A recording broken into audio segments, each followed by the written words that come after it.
Of course, let's talk about the Tilma of Our Lady of Guadalupe. First, let's talk about what is Our Lady of Guadalupe. Well, on December 19th of 1531, Our Lady of Guadalupe appeared to an unsuspecting peasant in Mexico City, which launched one of the most powerful sagas of faith and divine providence in human history. At the center of this extraordinary real-life story stands Juan Diego, who was an indigenous man born in 1474, and also the Blessed Virgin Mary, whose collaboration would transform the spiritual landscape of the Americas. So let's talk about how this story unfolds. While walking to Mass that fateful day in 1531, Juan Diego encountered the Virgin Mary on Tepeyac Hill, where she spoke to him in his native language, instructing Juan Diego to visit Bishop Juan de Zumarraga and request that he construct a church on this very hill.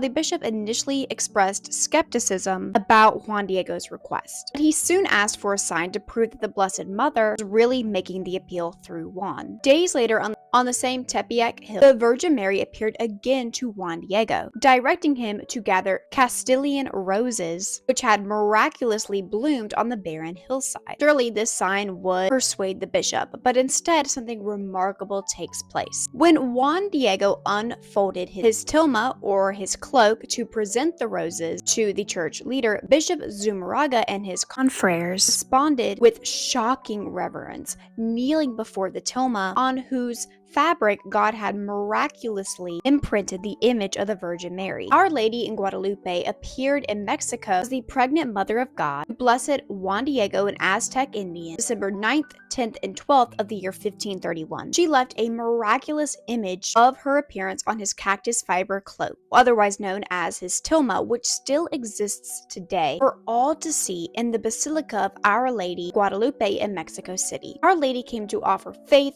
hope, and consolation the oppressed natives of Mexico and to reconcile them with their Spanish rulers. She put an end to the bloody human sacrifice of the Aztecs and converted over 10 million natives in the next 10 years. Now let's analyze the tilma. The image of Our Lady is actually an Aztec photograph that was read and interpreted quickly by the Aztec Indians. With the lady standing in front of the sun, it symbolizes that she was greater than their dreaded sun god, whose name I will put here.